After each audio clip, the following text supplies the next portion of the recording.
نحمده ونستعينه ونستغفره ونعوذ بالله من شرور أنفسنا وسيئات أعمالنا من يهده الله فلا مضل له ومن يضلل فلا هادي له وأشهد أن لا إله إلا الله وحده لا شريك له وأشهد أن محمدا عبده ورسوله صلوات الله وسلامه عليه وعلى آله وصحبه أجمعين. أما بعد لوata Allah, nous levons, nous lui demandons aide et pardon, nous cherchons refuge auprès d'Allah contre le mal de nos âmes et contre les conséquences de nos mauvaises actions. Celui qu'Allah guide ne sera jamais égaré et celui qui laisse égarer ne trouvera jamais de guide. Je testigne une divinité digne d'adoration sur Allah, lui seul en dehors de tout associé. J'atteste que Mohammed est le messager d'Allah, que la bénédiction d'Allah soit sur lui, sa famille, ses compagnons et tous ceux qui le suivent sur le droit chemin jusqu'au jour de la résurrection.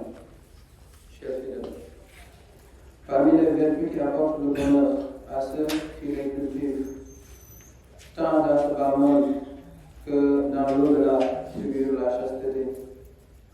Cette qualité découle de la piété et de la crainte d'Allah subhanahu wa ta'ala.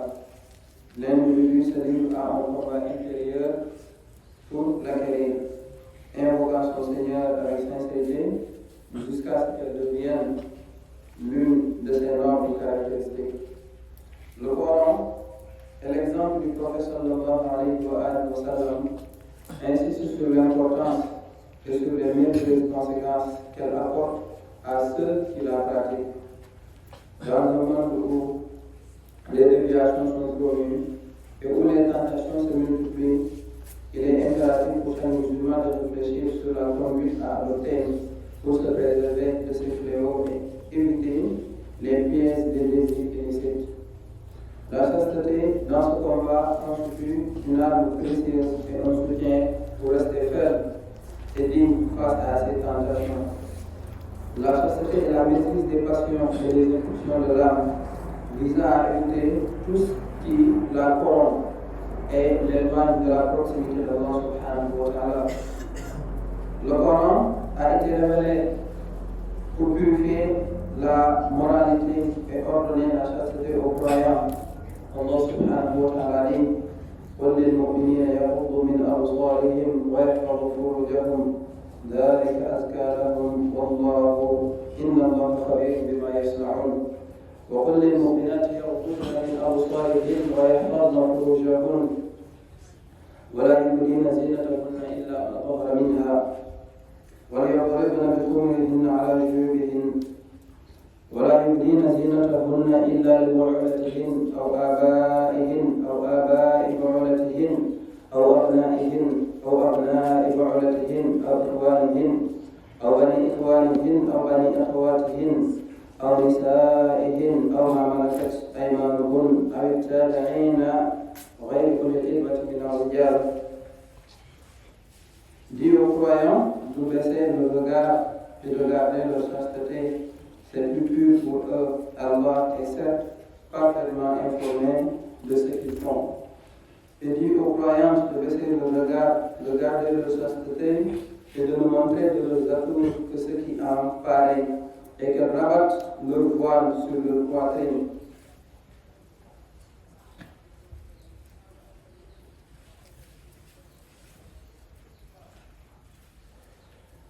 L'encouragement de la chasteté a été pris en compte par la sunna du prophète sallallahu alayhi wa sallam. D'après Abu Huraira radiyallahu anhu, le messager d'Allah sallallahu alayhi wa sallam a dit: trois personnes ont droit à l'assistance d'Allah subhanahu wa ta'ala. Celui qui lutte dans le chantier d'Allah, l'esclave qui cherche à se racheter, et celui qui se marie pour préserver sa chasteté, rapporté par At-Tirmidhi. La chasteté ainsi désigne la préservation contre la fornication. At-Tirmidhi explique que le prophète sallallahu alayhi wa sallam a souligné la difficulté de cet acte car il s'agit de réprimer un désir naturel profond.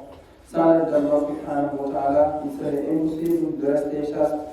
Celui qui réussit à se préserver atteint un haut degré spirituel équivalent à celui des anges. De même, Ubadah ibn Samit radiyallahu anhu rapporte que le messager d'Allah sallallahu alayhi wa sallam a dit: garantissez-moi 6 choses et je vous garantis le paradis. Dites la vérité, tenez vos promesses, rendez les dépôts, préservez votre chasteté, baissez vos regards et retenez vos mains. Hadith rapporté par Ahmad. Ces hadiths montrent l'importance de la chasteté en islam, tant pour l'individu que pour la société, car elle mène à l'honneur et à la préservation de la foi. Chers fidèles, la chasteté en islam couvre la préservation des parties intimes, la maîtrise de la langue et l'indépendance vis-à-vis des autres.